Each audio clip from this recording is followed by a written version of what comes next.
Halo teman-teman, selamat datang di Tonari Studio. Kali ini Mimin akan merangkum sebuah drama atau cerita yang mana drama tersebut menceritakan tentang kehidupan rumah tangga seseorang. Dan yang pasti drama kali ini agak cukup mengejutkan ceritanya. Ya walaupun ceritanya agak keluar dari kewajaran seseorang, tapi gak apa-apalah. Mimin akan tetap rangkum cerita ini sampai habis kok.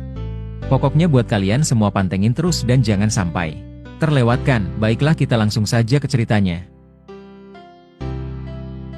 Di sebuah pusat kota yang cukup luas, hiduplah seorang suami setia bernama Yoshika, yang mencintai istrinya, Kanaya lebih dari apapun di dunia ini. Mereka telah menikah selama 5 tahun, dan cinta mereka masih menyala dengan kehangatan. Di samping itu pula, Yoshika juga mempunyai sahabat dari kecil sampai sekarang, yang bernama Yanto. Dari dulu sampai sekarang, Yoshika selalu membantu ketika Yanto sedang dalam masalah apapun. Namun suatu hari, rutinitas mereka terganggu dengan kehadiran Yanto, sahabatnya sendiri. Karena kehadiran Yanto cukup membuat kaget perasaan Yoshika. Bagaimana tidak, karena permintaan Yanto kali ini cukup berat bagi Yoshika. Yanto bercerita panjang lebar, yang pada intinya, ibunya selalu menanyakan tentang calon istrinya. Hingga Yanto pun memohon kepada Yoshika agar mengizinkan istrinya untuk menemani Yanto menemui ibunya tersebut. Dan tiba-tiba datanglah Kanaya, istri Yoshika, dari arah dapur, karena suara Yanto cukup keras hingga terdengar dari arah belakang. Kemudian Kanaya pun penasaran dengan perbincangan mereka. Dengan berat hati Yoshika akhirnya memberitahu kepada Kanaya.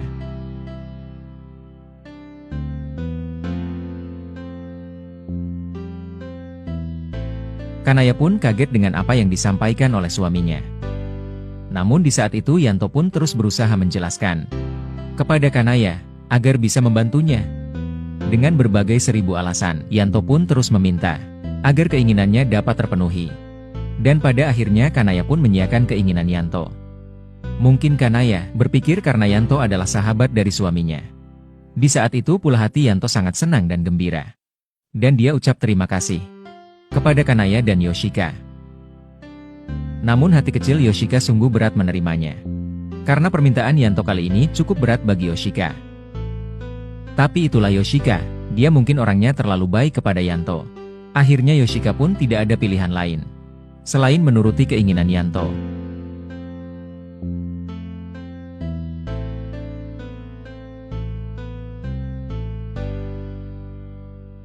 Waktu pun telah tiba, di mana hari itu Kanaya harus melaksanakan tugasnya sebagai pacar bohongan Yanto yang akan dikenalkan kepada ibunya.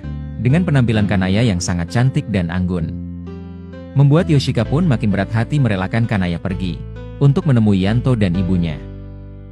Namun di saat itu pula Kanaya pun meyakinkan Yoshika kalau dia pasti baik-baik saja. Sembari menatap Kanaya dengan penuh cinta, Yoshika pun menginginkan kepada Kanaya untuk melepas cincin perkawinannya yang ada di jari manis Kanaya. Lalu dengan senyum manisnya, Kanaya pun langsung melepas cincin perkawinan itu dan diberikannya cincin itu kepada Yoshika. Lalu Kanaya pun langsung pamit pergi untuk menemui Yanto. Dengan berat hati pula, sambil menatap cincin perkawinan itu, Yoshika pun langsung termenung dan sembari menatap cincin tersebut.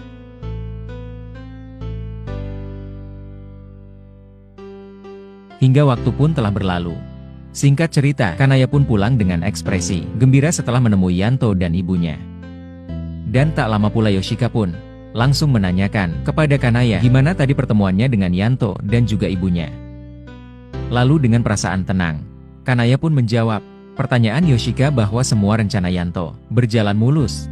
Dan sembari Kanaya mengambil handphone yang ada di dalam tas miliknya sambil menunjukkan foto-foto waktu pertemuan Kanaya dengan ibunya Yanto. Sontak di saat itu pula, Yoshika merasa kaget dan sedikit syok. Yang mana di dalam foto tersebut, Yoshika melihat foto istrinya bersama Yanto terlihat begitu mesra.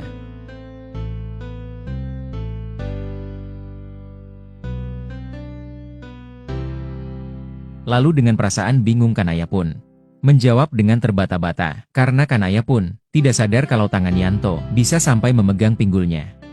Akan tetapi Kanaya meyakinkan Yoshika bahwa foto itu agar meyakinkan ibu Yanto agar percaya bahwa dia adalah pacarnya.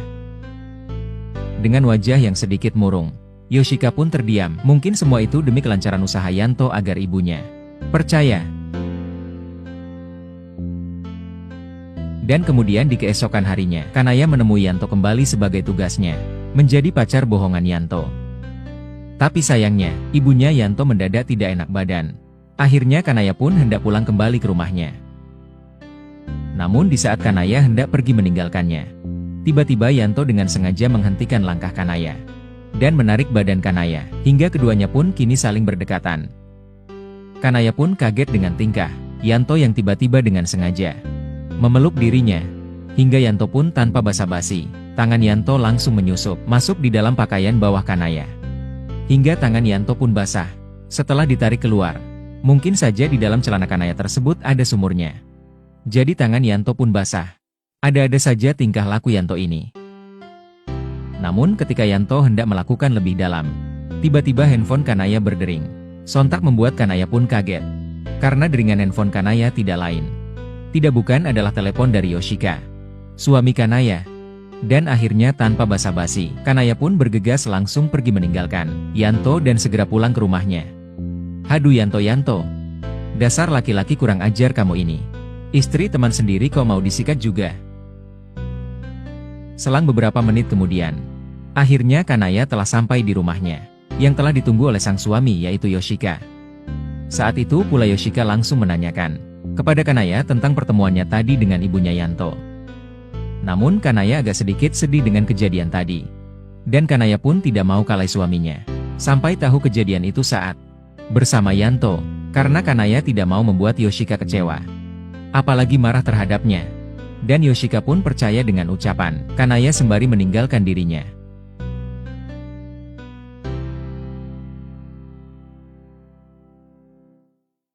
Dan di saat Kanaya baru saja duduk sembari menghela nafas kecil, tiba-tiba handphone Kanaya berdering.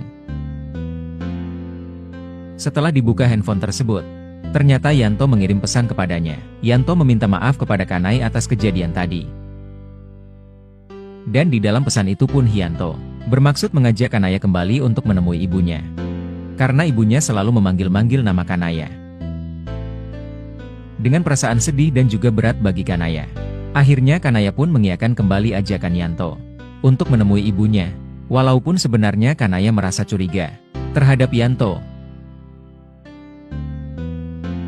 Hari pun telah berganti. Yanto pun telah tiba di depan rumah Kanaya dengan membawa mobil dia pinjam dari keluarganya. Tanpa lama pula Kanaya pun segera masuk ke dalam mobil yang dibawa oleh Yanto. Di dalam mobil tersebut, Yanto pun mengucapkan ulang permintaan maaf kepada Kanaya setelah kejadian kemarin. Dan akhirnya Kanaya pun memaafkan Yanto, dan Yanto pun merasa bahagia karena sudah dimaafkan.